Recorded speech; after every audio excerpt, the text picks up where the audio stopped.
Good morning and welcome back to SimWorld today on a Monday morning in a very active SimWorld U weekend. I tweeted about this yesterday. We are focusing all our attention, despite an opening weekend of SWFL, which we will get to tomorrow on Tuesday's show. An active weekend after a very active close to the week. Everything that happened, which we are going to go through in SimWorld U and with South Carolina, the timing of those activities could not have more perfectly aligned with everything that happened in the SWBA and the ongoing investigation that has been announced and released by the SWBA into Kawhi Leonard. The interesting part of this is that the SimWorld U investigation went on a little bit longer than has been currently made available. This is getting found out. Really, we're at the tail end of all the investigation. So while it might seem like everything came together very quickly, from what I've been told in all the reporting that I did, this was actually something that had extensive reporting and investigation done by the league office over the last couple of weeks, beyond just what we immediately learned about late last week. So we're going to dive through all of it, all the reporting. I said this yesterday. Dre Pope was, in everything that I saw, was not connected. I think that's going to be, for some people, hard to believe that Dre Pope is not connected to this. I would say, if you want to look again at the Kawhi Leonard example, there's a reason that nobody's pointing the finger at Ty Lue right now, and the finger's getting pointed at the owner. The very same thing can be said about what we're about to go through with Dre Pope and these organizations, these schools, and the way that a lot of these, what we're about to dive into, work, operates in a not so dissimilar way. So let's start with what we reviewed. In order to get to this point, there was extensive reviews done of emails, of text messages, formal documents that have been drafted that outlined everything that reportedly went along between Jick Lee, involving Ripicari, the potential for actually this scheme that they had concocted to expand, and the organizations that they spoke to. This is where it started. Jick Lee initially contacted school boosters to connect him and his representative with organizations about VIL endorsements. Now, you might sit here and say, VIL, this should be something that everybody can be a part of. I think that I would agree with that, and I would also tell you that the folks that I've spoken to within SimWorld U would agree with that. The challenge is that SimWorld U is currently working on the framework of what that would look like. This is what I spoke to league sources about. They don't yet have that finalized framework. It's something that's coming. And so Lee's representatives did reach out to the league office of SimWorld U and say, we would like permission to pursue potential options. Now, the timeline, were these options already in place, or were they doing this before they reached out? It's difficult to exactly track down exactly when those initial conversations with Jick Lee and other organizations occurred, but I would say probably in very similar timelines that those two events were occurring based off everything that I've seen. I can't definitively say one was the chicken came before the egg, but I can tell you that about at the same time, those two things were going on. So SimWorld U is currently working on framework for VIL deals and what that would look like, the allotment and how that would work out. Jick Lee's group approached school boosters. That's, again, where we're talking, not related to Dre Pope, and said, we want to start pursuing these initial endorsements. From what I've been told, even on the review, because a lot of these VIL endorsement deals that did get determined, were learned about, they were actually would have been outside of the range of permissible and allowable agreements that the league officials would expect the VIL framework for SimWorld U to look like. So they drafted documents, they drafted agreements, and within those agreements, the responsibilities and the payback would have been outside of the expected allowable framework that SimWorld U is currently working on. So it's not that they were getting ahead of the horse. It's that the cart was ahead of the horse and on a completely different, quicker track, one that was not something that SimWorld U expects to be allowable underneath the future, once established VIL framework. So once Jick Lee made these initial requests, his organization, or the boosters that he spoke to, made these inquiries and drafting of formal documents. He was told by SimWorld U, you cannot do that yet. That moment will be coming. Please do not do this right now. We are not allowing this to happen. They went ahead and did it anyway. So then from there, they created and they drafted formal documents that outlined exactly what would be the payable opportunities to Jick Lee and what his responsibilities would be. At this moment in time is when they reached out to Ripakere and his representatives to bring him in. Initially, this was Jick Lee operating as an individual, him and his representatives operating as an individual, let's call him group. They then reached out to Ripakere and wanted him to become involved as well. Reportedly, and this is where the tracing of everything comes back to, text messages between Jick Lee and his representatives and potential endorsers saying that he would not sign with that group and endorse that group unless Ripakere received an exactly equal financial and beneficial agreement with that group. So he was using Ripakere and his positioning as, if you don't pay him or give him these number of things, which are identical to what I want, I am not signing this endorsement deal, this VIL deal. So now you have the number one recruit in the country, and you have a highly regarded, but maybe not quite as, depending on who you ask, Ripakere. Those two are now operating. That's where we saw all of this from last week, the collusionary aspect of it. They were colluding to say, if you don't give me 50 million, I'm making up a number for making up numbers sake. If you don't give me 50 million, you got to give him that or I'm not coming as well.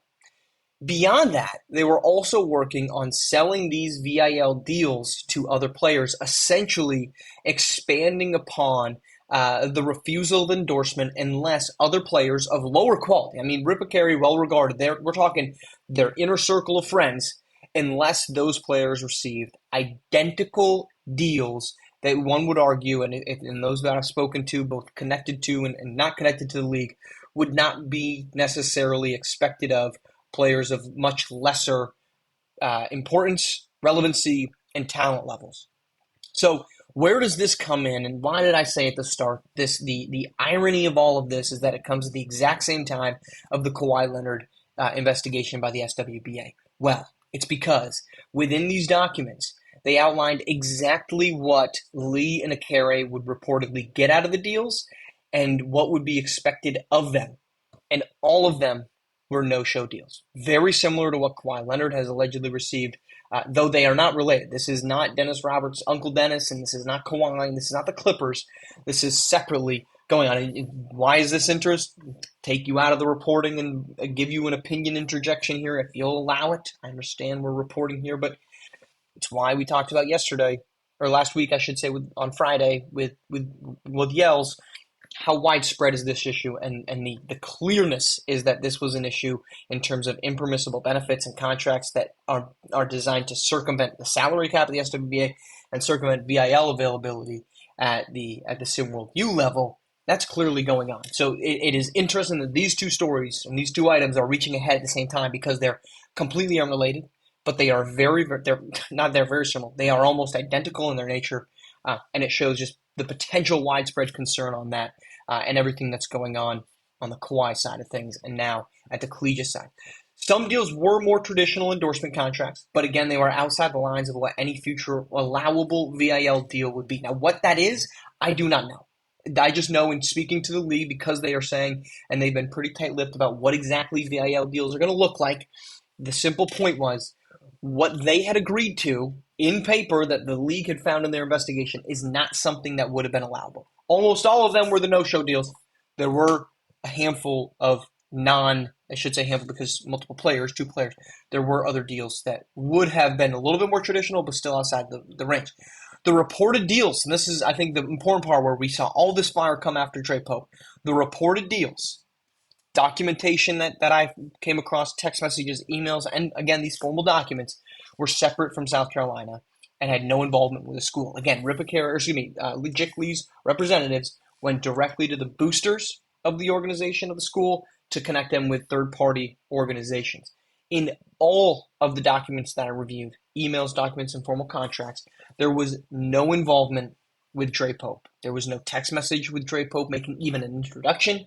There was no text message or phone call from Dre Pope. In fact, during the period that this went on, there was no phone conversations reported between Dre Pope, Ripakere, Jick Lee, in any of their representatives. So why can we sit here and say Dre Pope was not involved? Because on the Kawhi Leonard front, I don't buy any of what Steve Ballmer is saying. I just gave him $50 million. I don't know what they're going to do with it. I got conned. I don't believe that. You're the owner of the organization. Why do I believe, one, the reporting? None of it involves any conversations with Dre Pope. You could say, well, there could have been other text messages. There could have been in-person phone calls. You're correct.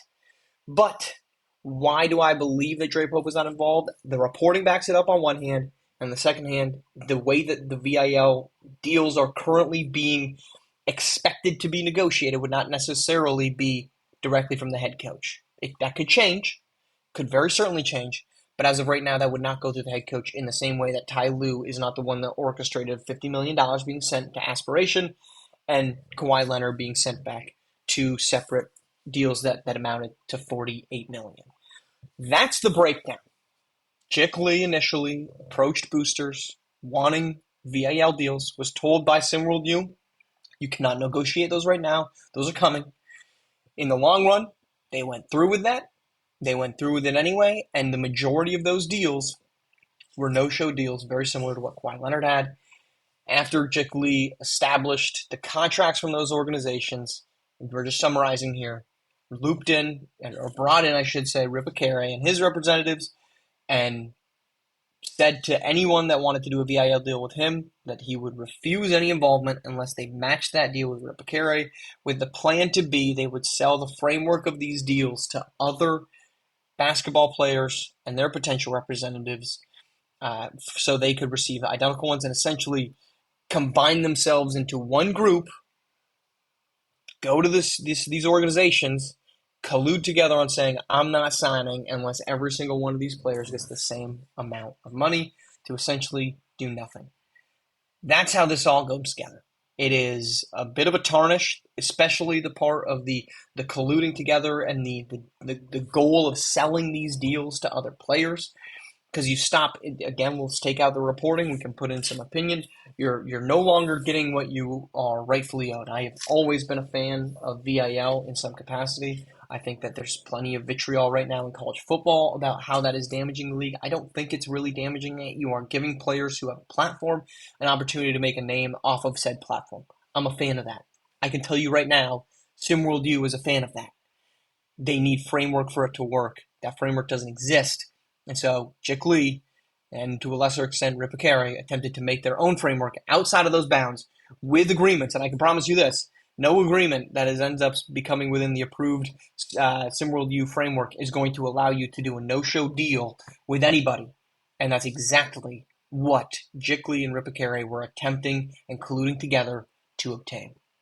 Ripacare suspended for 6 games. Chick Lee suspended indefinitely. We have seen indefinite suspensions handed out by SimWorld Hoops.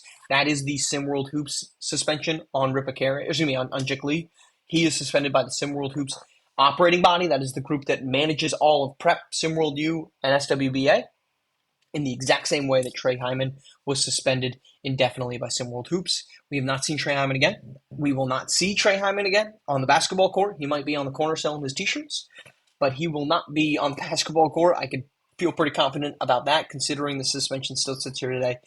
The same is going to be happening, I would assume, with Chick Lee. I do not think that he will see the suspension lifted anytime soon, as the league wants to make a point of these outside the world realms, outside of the framework realm of contracts attempting to be made. And I think the big challenge for them right now was the collusion between the two groups and the payment to other players to say, get in on this. You can get the same things whether you deserve it or not, and you won't have to do anything to obtain that. That, I think, is where the league is very, very steadfast in getting ahead of and ensuring that is not something that becomes widespread. That's our show. We're back tomorrow morning. Like I said, we're going to talk all of SWFL. This was needed to be on one and one thing only, and we will continue to talk from there on out. Appreciate you tuning in. We're back here tomorrow on SimWorld TV, the only place you can see the game, be the game.